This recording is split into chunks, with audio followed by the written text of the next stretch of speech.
gerakan pendidikan itu jangan sampai dipisahkan dari gerakan wakaf. Karena justru pendidikan yang maju itu pendidikan yang ditopang oleh wakaf-wakaf itu. Kalau yang di Oxford namanya endowment fund. Sekarang terjadi di kita gerakan pendidikan dan gerakan wakaf ini terpisah sendiri. Nah ini sebetulnya problem kita.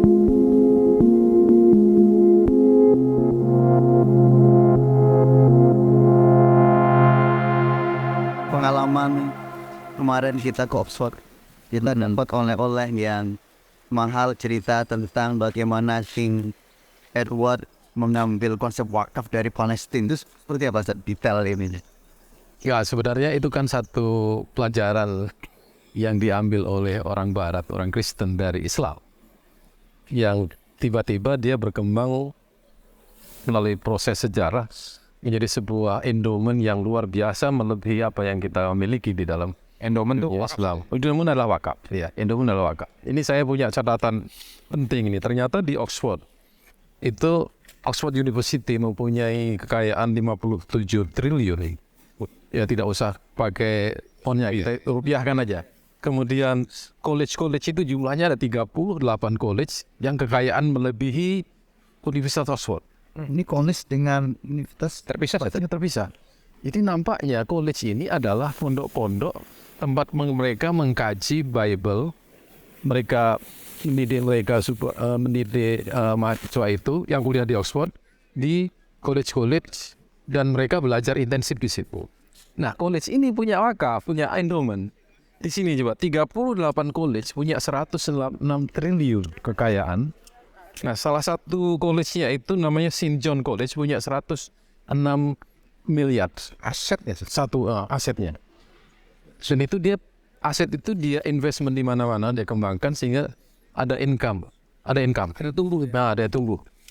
Jadi tidak hanya dipakai untuk asrama itu. Bukan. Diinvestasikan. Itu wakafnya sebenarnya. Wakaf uang itu wakaf yang diinvestasikan dan wakaf akhirnya untuk mau ke produktif. wakaf produktif. Di Cambridge itu mempunyai kekayaan universitasnya lebih daripada Oxford. Ya 212 triliun. Kemudian ada 31 colleges yang kekayaannya 88 triliun. Jadi lebih kaya college. Beda, lebih kaya college Mungkin tapi ini ya. salap itu, Pak. Ya, pondok salaf itu. Dia pondok salaf pondok mana? Kebanyakan. Iya. Tapi kan Ini college itu tradisi salaf itu dari seperti tradisi itu. Kemudian salah satu college di Cambridge namanya Trinity College, kekayaannya 25 triliun. Itu kemarin yang kita kunjungi adalah Worcester College. Worcester. Itu punya sekitar 20 hektar. Kemarin yang tanah ya. Kemarin kita keliling Itu kan di belakang Worcester kanan gitu, capek sekali. Itu sebenarnya tradisi kita yang mereka ambil dan mereka kembangkan. Ini yang saya rasa. Jadi mereka ngambilnya dari Islam. Dari Islam, dari cerita King Edward yang dia gagal mengalahkan Palestina karena di situ ada kekuatan wakaf. Jangan-jangan mereka ngambil dari Al-Azhar. Bisa jadi ya. dapat sebelumnya lah. Tapi yang menarik bahwa wakaf mereka kelola secara profesional. Ini mungkin Pak Umar ya. Artinya wakaf tidak sekedar fikih oriented, sekedar hukum halal haram dan boleh tidak boleh. Tapi wakaf, fikih, enterprise, kemudian social enterprise, kemudian bisnis, investment. Sehingga wakafnya tidak stuck, tapi dia tumbuh dan menghasilkan. Dan hasilnya itulah yang kemudian disalurkan untuk kepentingan mauquf alaih dalam bentuk berbagai bidang. Termasuk beasiswa, pendidikan dan lain sebagainya. Nah di sini endowmentnya itu untuk universitas, untuk pembelajaran. Maka di sini Oxford itu adalah universitas terbaik di dunia. Risetnya maju. Karena dana dari wakaf. Kemudian mahasiswanya itu ternyata di dalam asrama dia ada tuitionnya. bayar juga. Bukan, tuition itu ngaji. Belajar mata kuliah yang mereka ambil di Oxford, didalami di college. Jadi pinter-pinter. Sistem kemarin yang kayak kursus. Talaki. Jadi kursus. Nah, dosen itu datang ke college. Nah, di college itu mereka belajar apa yang mereka kira-kira di pondok itu wajah gitu ya. wajah. tapi muaca sorogan. Nah di IPB dia ada tahun pertama bersama namanya. 1 tahun itu mahasiswa tahun pertama di training matematik, fisik, biologi. Mereka akhirnya maju. Nah ini sistem asrama ini menurut saya harus kita pertahankan. Di universitas berasrama bukan kuno. Justru lebih maju di sini ya mahasiswa kita, kemudian risetnya. Menarik sekali satu. Mereka mengambil konsep wakaf dari Islam dan sukses mengembangkan di sini. Sementara di Indonesia ini belum terlihat. Betul. Padahal terlihat tapi tidak maksimal. Itu maksimal. Betul. Padahal saya dengar dari catatan World Index Organization, Indonesia ini termasuk orang yang the most generous person. Betul. Jadi orang yang paling dermawan di seluruh dunia. Ini 6 tahun berturut-turut. Dan ini bukan data dari kita. Ini dari Charity Aid Organization yang ada di Inggris. Dia mengatakan itu bahkan pada pandemi itu tidak berturut, justru naik tingkatnya. Ini ketika diteliti, kenapa itu? Salah satu unsur yang paling tinggi yang mempengaruhi adalah ajaran agama Islam. Ini dari catatan Head Organization. Tapi kalau soal Islam aja kan negara-negara Islam. Nah, ini pertanyaan ada satu yang lain.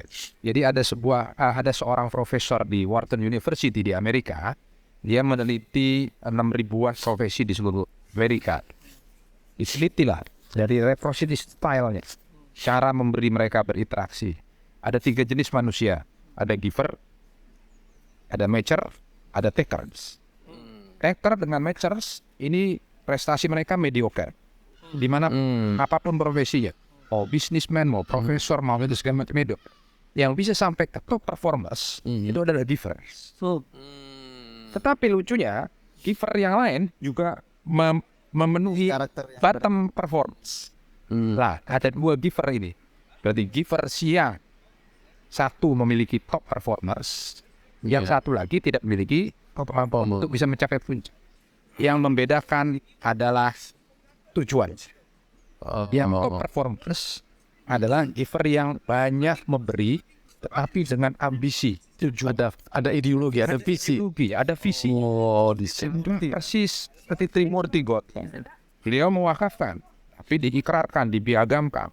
Harus jadi pesantren, harus isinya betul, harus ulama intelek, harus jadi universitas, harus jadi jadi memang manusia Indonesia yang sudah giving karakter ini mereka miliki harus lebih cerdas. Beri itu harus memiliki tadi ada hasilnya, ada tujuan, dan inilah relevansi konteks wakaf tadi. Ya. Bahwa ajaran giving itu sudah tepat sekali tadi. Dan kalau kita bicara wakaf dalam konteks pendidikan, ini ada sunnah peradaban. Saya menyebutnya sunnah peradaban karena kalau kita lihat dalam sejarah peradaban itu gerakan pendidikan dan gerakan wakaf hampir tidak pernah terpisahkan. Betul. Coba lihat, Al-Azhar itu sebagai apa? Dia sebagai gerakan wakaf atau sebagai gerakan pendidikan? Dua-duanya. Pendidikan yang berwakaf. Ya, pendidikan yang based on wakaf. Iya, betul. Kita lihat Oxford ya kemarin. Itu kan endowment and education. Iya. Itu Gontor ini pendidikan, tapi yang digerakkan oleh gerakan wakaf. Jadi kita nggak bisa bicara Gontor sebagai pendidikan saja. Dia sebagai spesies wakaf. Darun Najah, itu. Jadi tasaka dan lain sebagainya. Artinya apa? Artinya mungkin perlu terus kita sampaikan kepada publik, terutama kepada para ulama, para pemimpin itu, bahwa gerakan pendidikan itu jangan sampai dipisahkan dari gerakan wakaf. Karena justru pendidikan yang maju itu pendidikan yang ditopang oleh wakaf-wakaf itu. Kalau yang di Oxford namanya endowment fund. Sekarang terjadi di kita, gerakan pendidikan dan gerakan wakaf ini terpisah sendiri. Nah ini sebetulnya problem kita yang harus digabung. Satu tambahan problem Satana, ada wakaf yang kemudian tidak berkembang karena manajemennya nazirnya itu hajinya. Salah satu contoh menarik itu Gontor dianggap sukses melakukan wakaf for it. Salah satu kuncinya ada pendidikan entrepreneurship yang dilahirkan Sejak awal. orang-orang itu siap mengembangkan wakafnya sehingga wakafnya terus tumbuh. Ada kata kunci kemampuan manajemen yang dilahirkan oleh sistem pendidikan itu sendiri. Itu yang Nah, di Oxford ternyata ada Oxford University Endowment Management. Jadi di bawah Oxford yang Nazirnya mungkin. nazirnya ini Dia profesional. profesional, dia investasi di mana-mana, mengembangkan, sehingga 1 tahun itu budgetnya bisa 7 miliar pound. Wow. Ini sih aneh, apa namanya, budget untuk operasional. Makanya dia riset-risetnya terus produksi ilmu pengetahuannya terus karena duitnya ada.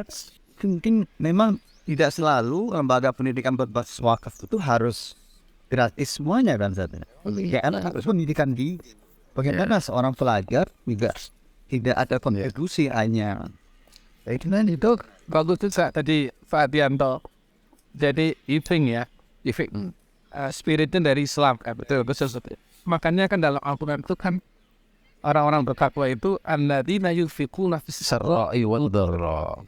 Itu sebetulnya orang kita ini mau senang mau susah tetap aja memberi. Iya, betul. Bener, pandemi aja nggak berkurang. Itu kan jadi fisara wad-dharra. Nah, cuma perlu ada apa ya, pembelajaran edukasi wakaf, di mana orang itu berwakafnya sistematis. Selama ini orang hanya mengenal zakat 2,5%. Ya, padahal yang namanya ar-rajhi itu mewakafkan hartanya. Ya, anak-anak yang diwaris itu cuma sekedarnya aja berapa? Ya, itu sampai ribuan triliun itu diwakafkan. Nah, ini contoh bahwa dia berpikir bahwa mencari harta itu cukup ya untuk anak-anak sekian dan selebihnya adalah untuk kemanusiaan, untuk pendidikan dan sebagainya. Jadi budaya giving Indonesia tadi itu perlu diarahkan ke Iya, ini kalau edukasi menurut saya bukan kepada orang awam, edukasi kepada para pengusaha-pengusaha. Itu ini penting karena gini, kalau Asyraf al-Mubasyirin bicara 10 sahabat yang dijamin surga itu ternyata sab'ah minhum tujjar. 7 dari 10 sahabat itu adalah saudagar. Ya. Dan kenapa mereka dijamin surga? Karena kontribusinya pada Nabi dan pada dakwah Islam. Artinya begini, saudagar-saudagar yang hidup pada zaman Nabi itu, saudagar yang worldview dan mindsetnya itu adalah agama, giving, wakaf, dan education juga. Education. Nah, artinya apa? Memang kita tidak bisa memisahkan gerakan pendidikan satu sisi, gerakan wakaf di sisi yang lain, dan keikutsertaan para saudagar ini untuk bergabung di sini. Betul. Darul Najah pun lahir dari seorang saudagar. Saudagar ya. Oh, betul. Makanya itu kalau kita lihat jalur pertumbuhannya itu jalur pertumbuhan kota-kota dagang. Kalau Pekalongan, Solo, iya kan, Yogyakarta, kemudian NU juga itu kan sebetulnya dulu syarikat dagang Islam sebenarnya kan. Para ulama itu dulu seorang saudagar. Pada saat yang sama ada seorang ulama. Ini yang mungkin udah mulai hilang, Pak Abid. Jadi saya ingin menghimbau kepada para pengusaha Muslim, ya, Anda mengumpulkan uang sekian banyak. Pertanyaannya untuk apa dan untuk siapa? Ya, kalau untuk apa ini perlu pikiran yang cerdas. Untuk siapa ini perlu berpikir lebih sosial, lebih kepada peradaban. Jadi katakanlah misalnya Anda mempunyai kekayaan 7 triliun, ya, manfaat untuk umat itu berapa persen? Ini perlu dipikirkan karena itulah yang akan menjamin surga kalian. Tidak akan itu. Nah, ini tambahannya saya ingin membuktikan hanya itu. Seberapa lama berlangsung hartanya manfaat untuk dirinya. Berarti kan model wakafnya ya. Dan itu hadis Nabi yang paling populer apa? Idza matal insan in qata amal manfaat. Itu kan? Itu yang pertama itu sudah. Jadi sebetulnya legacy pertama yang paling monumental pasca wafatnya kita itu adalah harta. Harta yang dibuat kalian yuntafawi wal itu jadi terkait dengan pendidikan dan yang pertama ketiganya jariah. Sedekah jariah itu wakaf. Oke. Itu saya ingin mengutip kata-kata Nelson Mandela katanya. Kalau Anda ingin sejahtera itu Nelson Mandela kalau nggak salah. Kalau ingin itu Chinese prophet berarti. Kalau ingin sejahtera 1 tahun tanamlah padi. Kalau ingin sejahtera 10 tahun tanamlah pohon. Kalau ingin sejahtera 1 abad didiklah manusia. Mantap. Bagus. Nelson Mandela juga, education is the powerful weapons to change the world.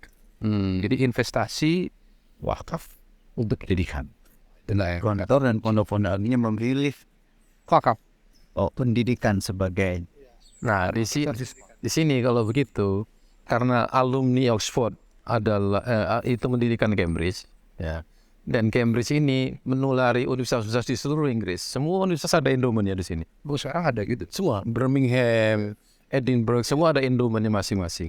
Kita perlu buat komunitas, ya, di mana pondok-pondok itu pondok-pondok ini berlomba-lomba lah, ya, untuk supaya saling mewakafkan, kemudian membuat satu organisasi, ada komunitasnya. Nah, mungkin perlu juga ada semacam wakaf fund untuk seluruh. Kalau tadi seluruh college, kalau di awal seluruh college, seluruh pondok pesantren kita wakaf fund. Nah, ini paling langit masif. Wah, itu bagus. Harus ada gitunya. Nanti satu pondok yang ingin berkembang, gunakanlah wakaf fund dari ini, nanti dia kembalikan. Kayak gitu. Ada investasi besar-besaran yang kita. Ini memang perlu mengkonseptualisasikan kembali ide-ide Islam tentang wakaf dengan perkembangan zaman dan best practice di banyak negara, terutama di beberapa negara-negara maju.